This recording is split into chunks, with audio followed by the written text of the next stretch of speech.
প্রথম বাংলাদেশ আমার, শেষ বাংলাদেশ, এই বিশ্বাসকে হৃদয়ে ধারণ করেই ১৯৭৮ সালের ১ সেপ্টেম্বর জন্ম নেয় বাংলাদেশ জাতীয়তাবাদী দল বিএনপি।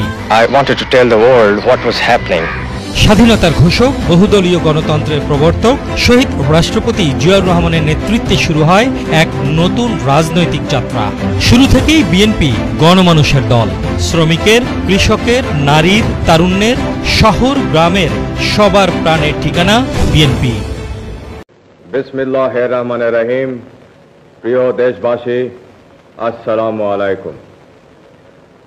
গত সপ্তাহে আমি সরকারের কতিপয় নীতি আপনাদের কাছে পেশ করেছি।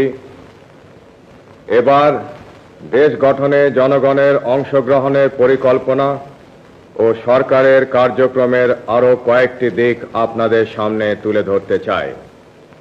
প্রেসিডেন্ট জিয়াউর রহমান নির্বাচনে নিরঙ্কুশ জয়ের মাধ্যমে প্রমাণ করেন দল হিসেবে বিএনপি গ্রামে গঞ্জে শহরে মানুষের আশা ভরসার জায়গা হয়ে উঠেছে। বিএনপি বিশ্বাস করে মানুষের জীবনমানের উন্নয়নই প্রকৃত উন্নয়ন। তাই উন্নয়ন ও উৎপাদনের রাজনীতি বিএনপির অন্যতম রাষ্ট্রনীতি।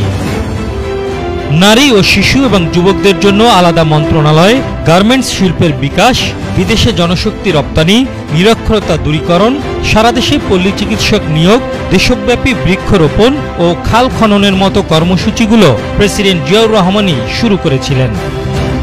প্রেসিডেন্ট জিয়াউর রহমানের দূরদর্শী পররাষ্ট্রনীতির কারণেই মধ্যপ্রাচ্যের দেশগুলোর আস্থা অর্জন করে বাংলাদেশ।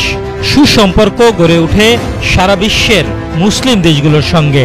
দক্ষিণ এশিয়ার দেশগুলোকে নিয়ে তার গঠনে অগ্রণী ভূমিকা পালন করেন তিনি।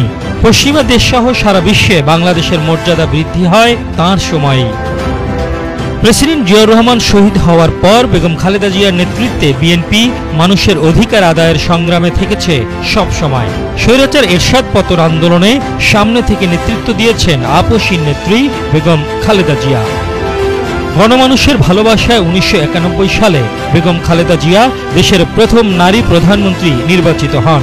২০০১ সালেও অকুণ্ঠ সমর্থন নিয়ে সরকার গঠন করে বিএনপি। নারী শিক্ষার ব্যাপক প্রসার, নারীদের ক্ষমতায়ন, দেশের প্রথম বেসরকারি বিশ্ববিদ্যালয়, উন্মুক্ত বিশ্ববিদ্যালয় ও জাতীয় বিশ্ববিদ্যালয় প্রতিষ্ঠা, উপজেলা পর্যায়ে স্বাস্থ্যসেবা কেন্দ্র আধুনিকায়ন ও পরিসর বৃদ্ধি, অবকাঠামোগত উন্নয়ন, যোগাযোগ ব্যবস্থার অগ্রগতি সবই হয়েছে বেগম খালেদা জিয়ার সময়ে। রাষ্ট্র পরিচালনায় তারুণ্যের অংশীদারিত্ব, মুক্তবাজার অর্থনীতির মাধ্যমে দেশি বিদেশি বিনিয়োগ, সর্বোচ্চ প্রবৃদ্ধি, মুক্ত গণমাধ্যম ও বাক স্বাধীনতা নিশ্চিত করেন বেগম খালেদা জিয়া। ফ্যাসিস্ট হাসিনার আমলে দীর্ঘ ১৫ বছরে সবচেয়ে বেশি দমন নিপীড়নের শিকার হয়েছে বিএনপির নেতাকর্মীরা, কিন্তু প্রতিবাদ অব্যাহত ছিল সব সময়।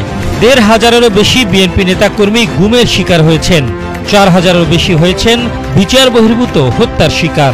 অবিশ্বাস্য হলো সত্য যে সারা দেশে ৬০ লাখের বেশি মামলা দেওয়া হয় বিভিন্ন পর্যায়ে নেতাকর্মীর নামে। এ সময় দেশের বাইরে থেকেও শক্ত হাতে দলের হাল ধরেন বিএনপির ভারপ্রাপ্ত চেয়ারম্যান তারেক রহমান। নেতৃত্ব দেন ফ্যাসিবাদ বিরোধী সুদীর্ঘ গণতান্ত্রিক সংগ্রামে। আমাদের লক্ষ্য, আমাদের উদ্দেশ্য মানুষের ভোটের অধিকার প্রতিষ্ঠা করা। Take back Bangladesh. দফা ১, দাবি ১, খুনি হাসিনা পদত্যাগ। ২৪শে ১৬ জুলাই রাতে তার এক দফার ডাকে রাস্তায় নেমে আসে দলের সর্বস্তরের নেতাকর্মী সহ সাধারণ মানুষ। বিএনপির ভারপ্রাপ্ত চেয়ারম্যান তারেক রহমান বিশ্বাস করেন জনগণই সকল রাজনৈতিক ক্ষমতার উৎস। বৃহত্তর জাতীয় ঐক্যের ভিত্তিতে তার ঘোষিত ৩১ দফার কেন্দ্রবিন্দুতে রয়েছে জনগণ, তাদের অধিকার ও স্বাধীনতা, তাদের প্রত্যাশা ও সম্ভাবনা এবং রাষ্ট্রের সার্বভৌমত্ব ও গণতন্ত্র।